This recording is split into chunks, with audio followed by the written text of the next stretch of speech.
Так, все, начали. Здравствуйте, мы представляем поисковое движение России по увековечению памяти погибших при защите Отечества. Сейчас у нас один из полевых выходов. Радио... Включил? Ребята, радиус нашей работы не более 20 метров. Все так же.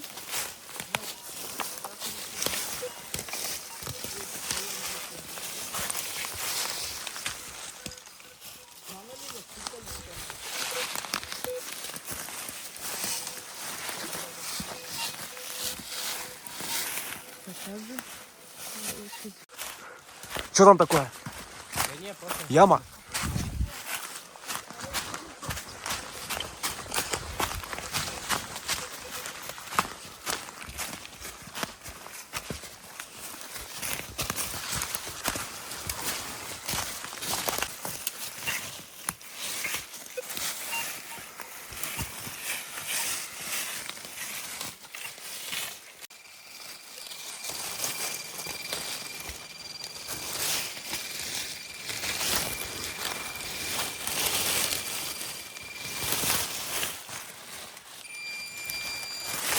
Опа, гильза? Гильза. Ага, охотничья, да, видимо? Да, проходили учения, скорее всего. Угу.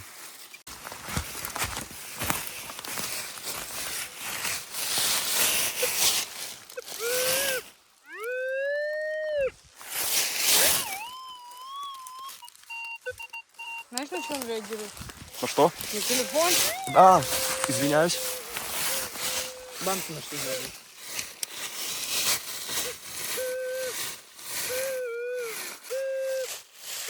Камни также.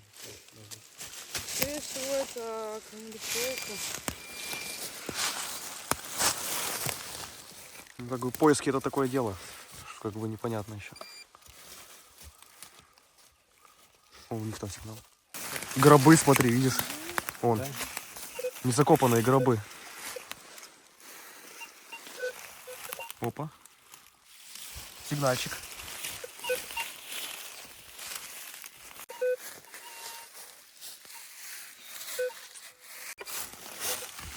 Что мы нашли? Интрига.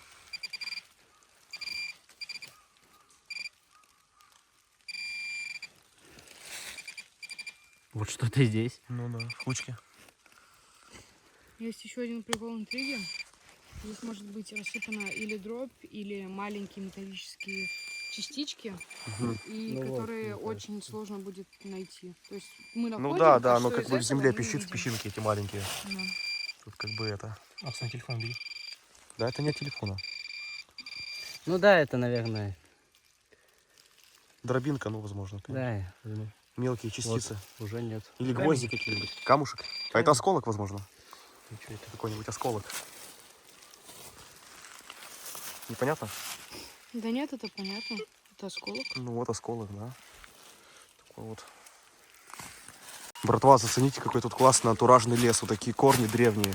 Уже, которые просто сгнили, рассыпаются в труху, короче. Вот, смотрите. Такие старые.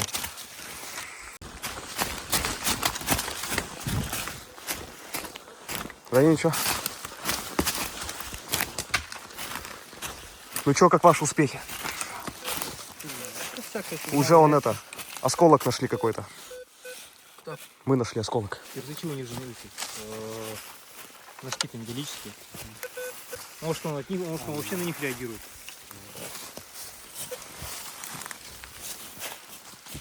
Нашли уже что-то? Что у нас такое? Скоба? Не знаю. Обычная проволока.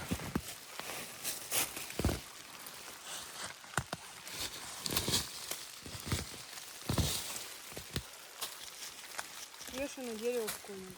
Ну, длинная.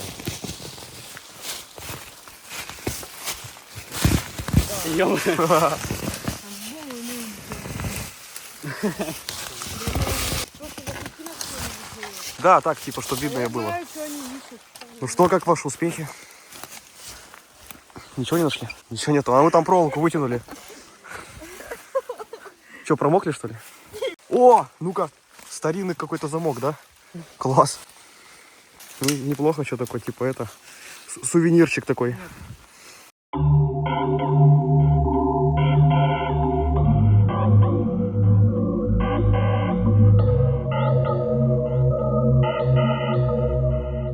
Пацаны, смотрите, короче, входная дверь в бомбоубежище. Видим вот такие рваные выходные отверстия пулевые. Видим, что кто-то пулей с ружья стрелял. Вот видим сквозные, короче, сквозные дыры. И вот тоже с ружья, видимо, или с автомата, короче, стреляли. Вот видно, короче, что попадания были, попадания. Вот выпуклости тоже вот такие. Выключайте. То, что Катя.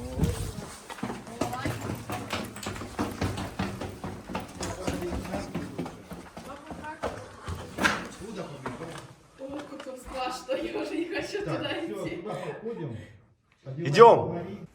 Значит, люди взрослые по безопасности время не занимают. Понятно, да, что тут не толкаемся, самый тяжелый случай это вот здесь. И еще там вторая лестница, она тоже со спортными ступеньками. Все остальное довольно безопасно. Девочек и мальчиков не пугают, договорились? Договорились. Обычно девочки пугают мальчиков и верещат. Так, значит, смотрите, объект не имеет никаких источников, то есть в том плане, что мы не нашли еще ничего в документах о нем. Просто вот он есть, существует и существует. Как это, что это, и он, в принципе, нигде не прописан. Мы предполагаем, что это объект военно-морской базы. Вот. Командный пункт. Вот. И он же был узлом связи здесь. Кстати, интересная особенность этого объекта, если погуглите и сравните с картами аэропорта нашего, а у аэропорта есть так называемая характеристика глиссада, ось, по которой заходят самолеты на посадку или взлетают. Вот этот объект сидит точно по глиссаде, по оси взлета самолета. И самолеты всегда проходят точно над этим объектом. Скорее всего, это уже имело значение в те годы. Предполагаем, что объект был построен в 40-х годах. Строился он в разные периоды.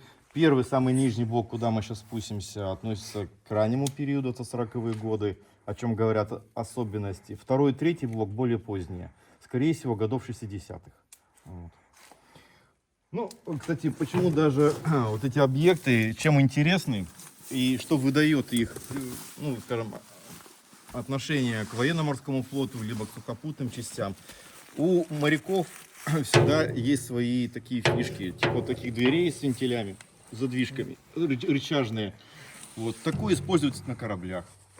То есть механизм одинаковый, и, в общем-то, они никогда не заморачивались. Все, что на кораблях, тащили сюда и на сухопутные объекты. Ну и так, спускаемся.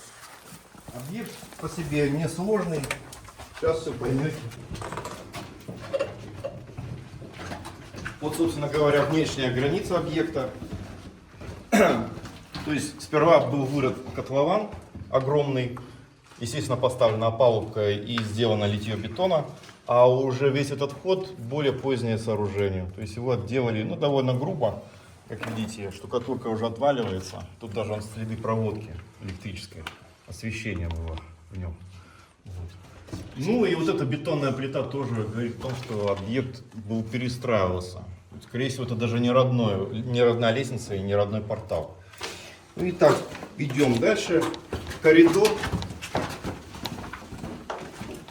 Если есть из вас внимательны, то вы сразу увидите некую особенность в этом коридоре. Тоже посмотрите. Коридор идет сквозной, он соединяет портал с блоком номер 3. Здесь блок номер 2 находится с левой руки, справа находится блок номер 1. Ну, то есть вот такой порядок. Блок номер 1 закрывался дверью, причем довольно герметичная дверь, деревянная была. Вот. А на других объектах, которые мы с вами посетим, а мы побываем на огневых сооружениях, там все гораздо помощнее и поинтереснее. Здесь просто деревянная дверь была, возможно, даже с железной обшивкой снаружи. Вот и все. Ну вот здесь тоже уплотнительная резинка стоит. То есть тоже был нацел на герметичность закрытия двери. Почему нужна герметичность, кто скажет? От взрыва, чтобы если бы... Да. Все-таки это был шанс уберечь людей от смерти. Так, здесь, значит, блок номер 1 имеет 3 секции. Ну, скажем так, западная, восточная и центральная. Ну, можно как угодно их называть, 1, 2, 3 или так далее. Все они, в принципе, одинаковые конструкции. Вот центральная секция Обратите внимание, что сохранились следы перестройки объекта. Здесь была переборка, стена стояла. Вот. Что вот это за такое? Ну, в принципе, каждый из вас понял по-своему. Но это не туалет точно.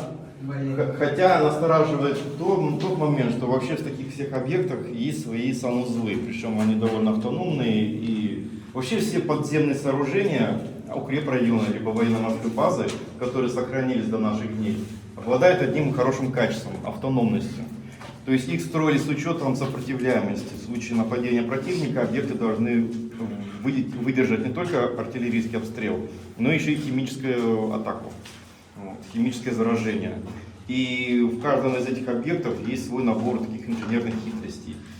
Вот здесь, кстати, тоже инженерная хитрость вот в этих сводчатых потолках, и не только в них. Поскольку объект командный и имел первую, скажем, категорию значимости, в отличие от огневых сооружений, поскольку здесь укрывался комсостав подразделения, объекту придавали особую крепость. Вот эти сводчатые потолки как раз по физическим законам, правилам, да, кто изучал физику. Вот сводчатый потолок обладает больше сопротивляемостью, то есть выдерживает больше нагрузку на себя внешнюю, чем плоский. Можете даже сравнить дома.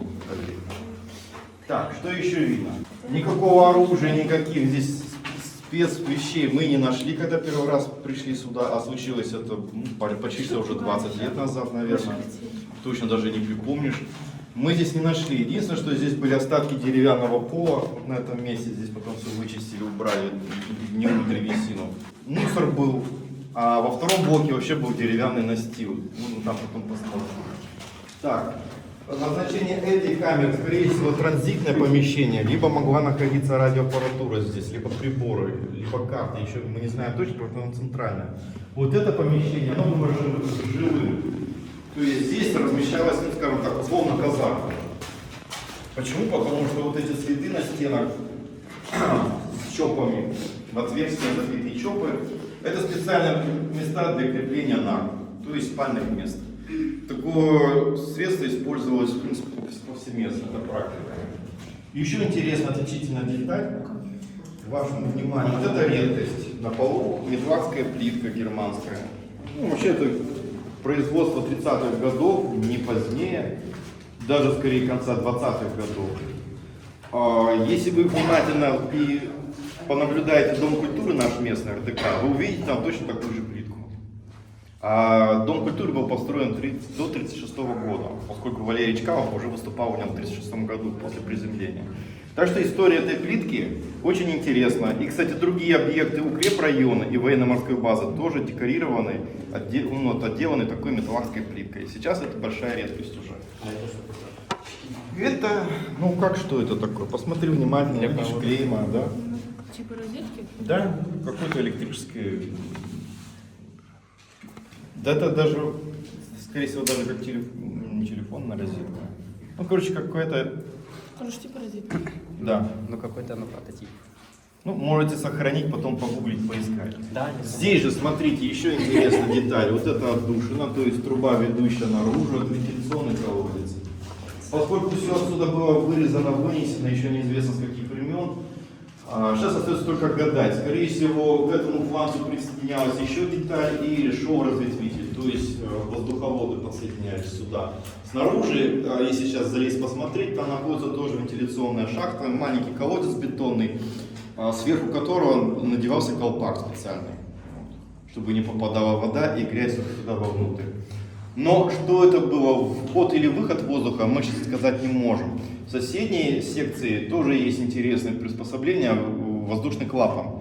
Вот. Но то, что от него осталось. Здесь, с этой стороны, тоже интересная маленькая деталь.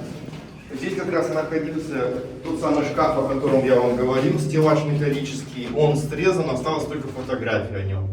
Причем фотография запечатлела крышку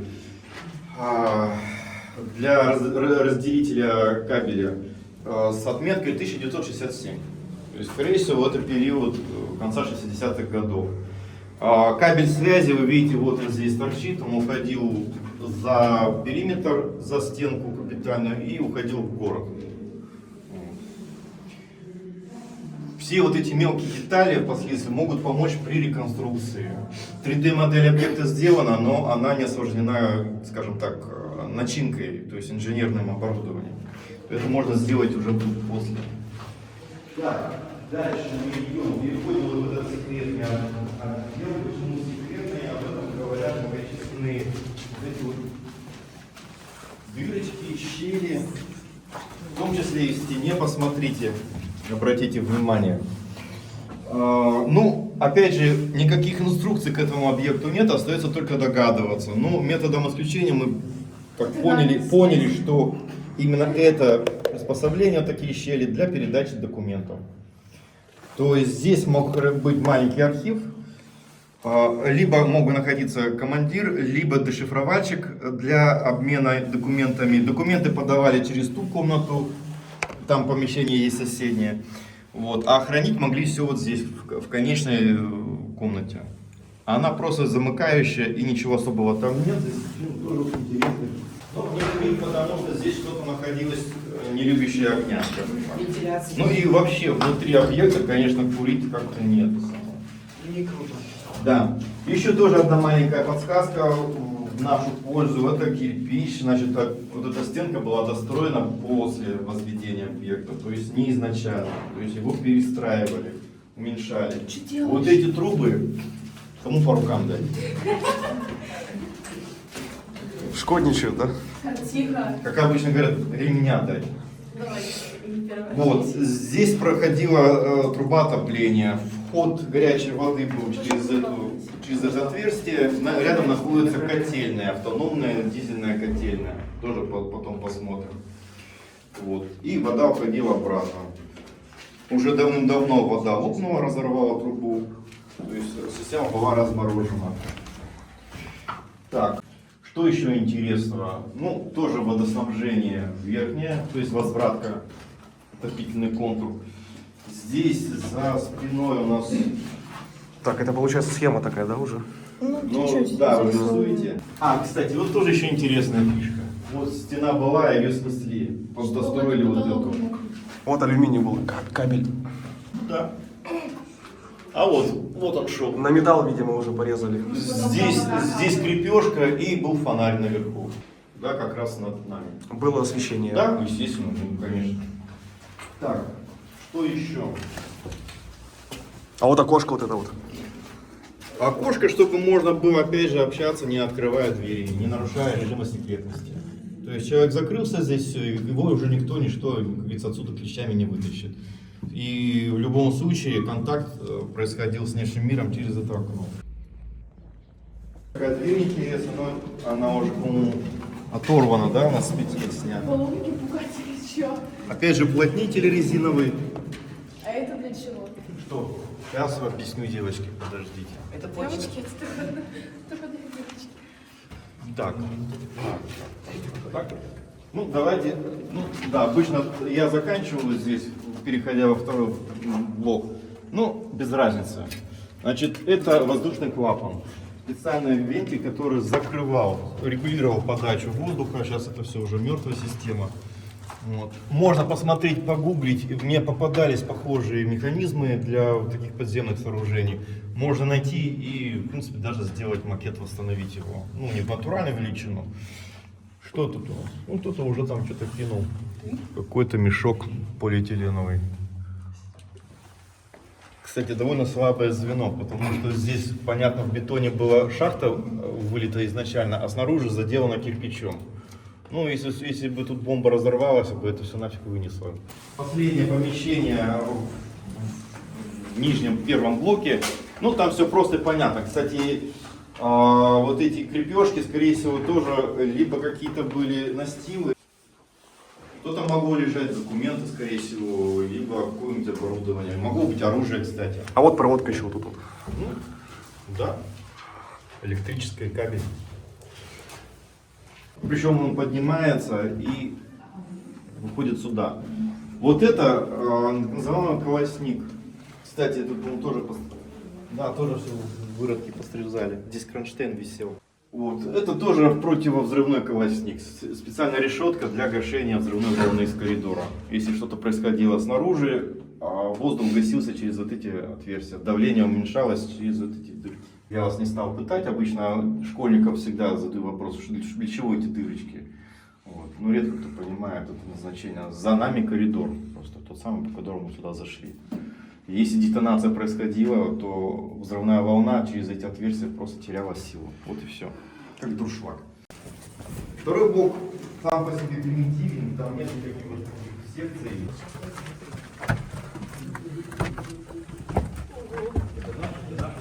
Блин, балабан.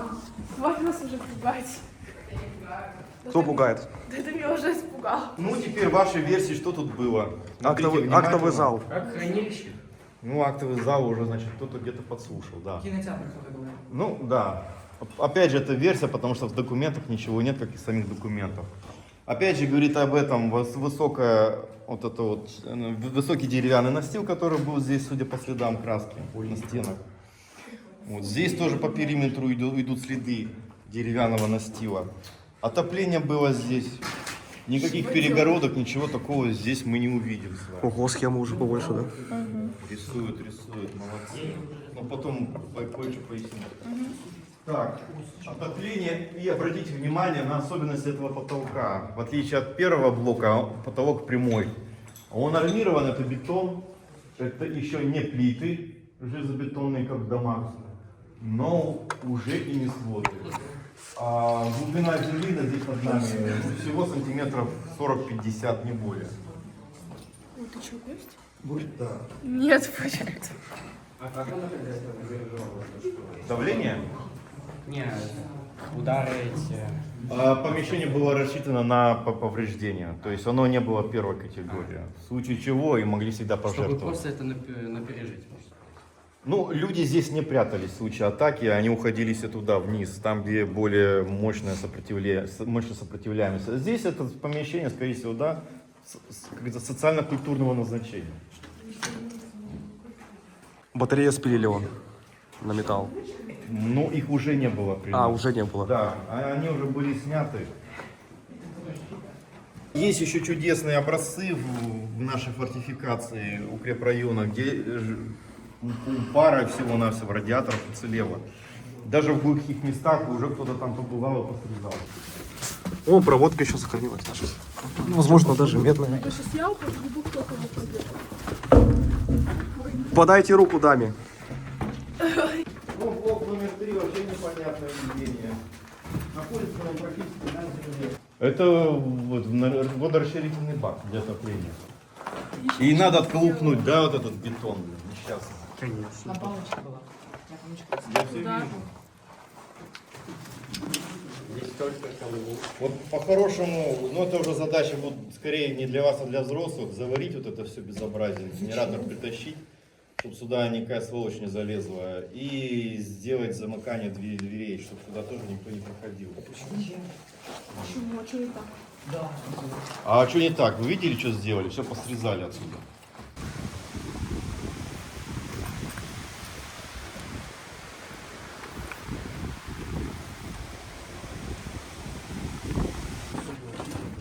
Ну как тебе помещение? Вроде нормально. Все, можно идти наверх. А там что? Потому что там были. А, были? Да. О, свобода! Опа! Вандалы лезут.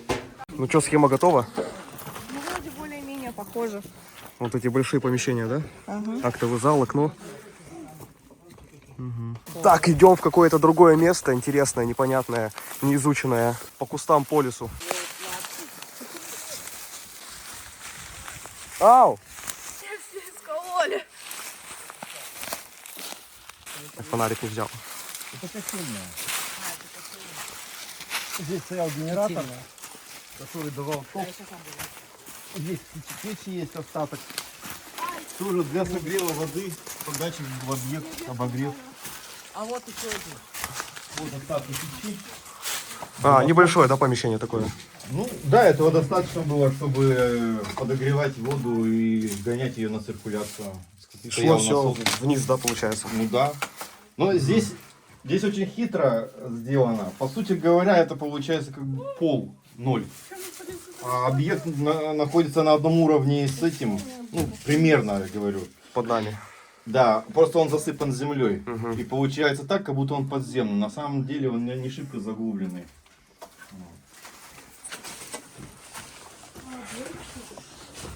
Да, вот она, разводка трубы. То, что от нее осталось здесь. Влево-вправо. Но то, что здесь была электрика, факт. Кабель идет электрический. Машина вырабатывала ток, скорее всего, для освещения.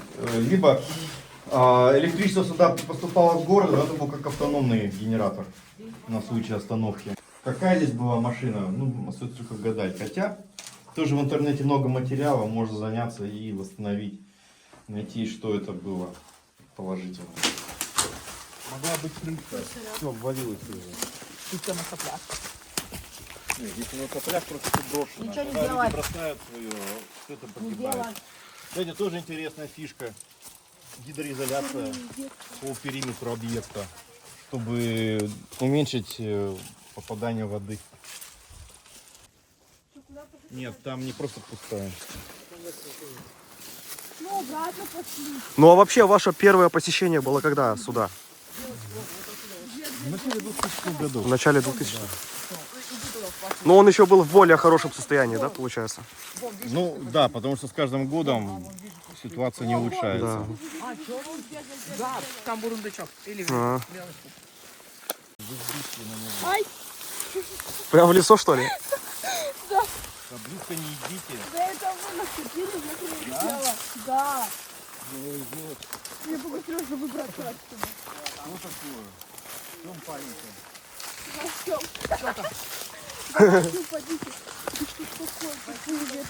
Вот сюда тоже пробежали, сломя голову. Вот тоже интересная вещь. Просто яма, но отделана кирпичом.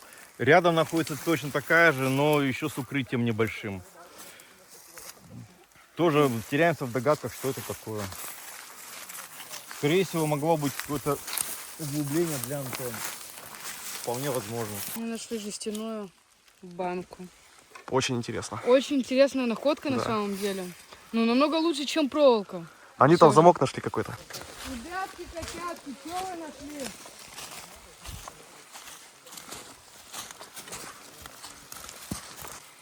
Я не понимаю, что это вообще.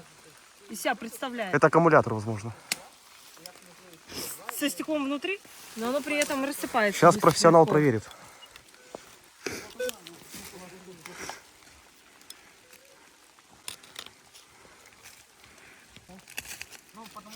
Батарейка какая-то, да? Нет, не батарейка. Ну, тоже проходили здесь учения. Учебные, ну, подробно. Дай маленький вот этот.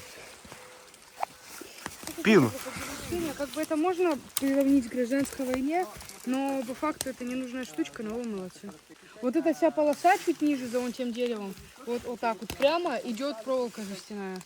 А почему нормально, так и надо? Ну, а ты как хотел, это же поиски. Слышишь? Так может быть ты свое мнение изменишь, может тебе понравятся поиски. Ну, Может ты начни, заниматься будешь в дальнейшем. Может. Как бы свое мнение поменяешь и поиски понравятся, как бы будешь ходить, копать. Вон, пацанчик нашел какой-то графитовый стержень, он типа легкий. И это... Да, он даже... Или, ну, как, типа как от карандаша прикол. А может быть это... А, не, нихера, это какая-то шашка. Сейчас... Наверное, от канистры. Ну да, скорее всего. Вырезанная обычная. Есть догадки? Догадок нет, вот честно. Но Легкий он. это пустотелая какая-то штучка. Это графит какой-то, либо может это. Он морается. Скорее всего, это вот... что нравится? Может, они разжигали этим, типа? А может быть, да? А, чего? Да он нет, он искру не дает. Да, я вижу. Я, честно, не знаю, что это такое, но это довольно интересная штучка в моей практике. Угу. Ну, то есть, она простая совершенно, но как находка для новичков это очень круто. Крепление. Вот мы нашли вот такое крепление. То есть тут две дырочки, то есть первая, вторая. Ведро за ведром нашли. Вот еще одно ведерочко, вот такое древнее какое-то. А вот эти вот жестянки тоже нашли. Жестянки вот выкопанные такие, типа обычные. Листовой металл вонючий. У кого есть пин? Пин. Ну можешь дать?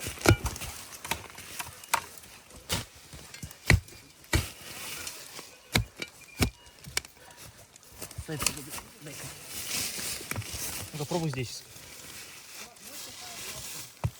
Нет, вот здесь сидит пока. Ты его включил хоть?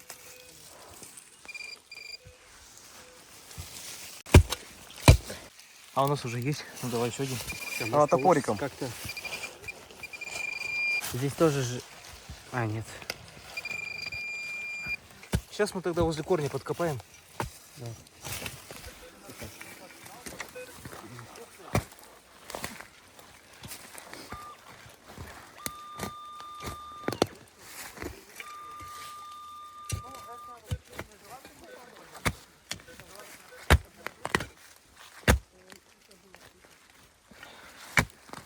Стой, а погоди. Ты вот здесь можешь вот этот вот маленькую часть сломать, и уже мы это оттуда пойдем.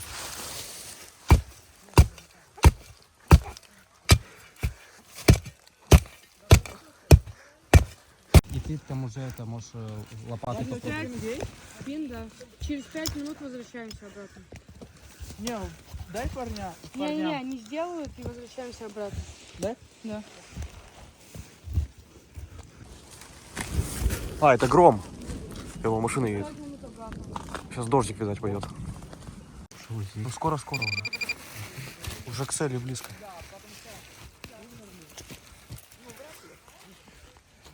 Это вон там был сигнал, вон там. Где? Я не понял. Вот в этом месте.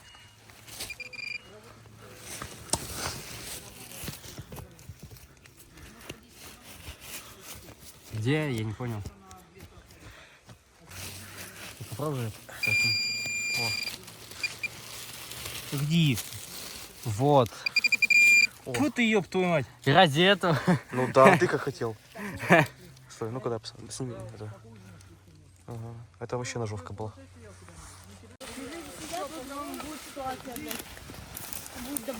Нашли? Вот и подошел наш ознакомительный полевой выход к концу. Ребята поняли систему работы поискового движения России.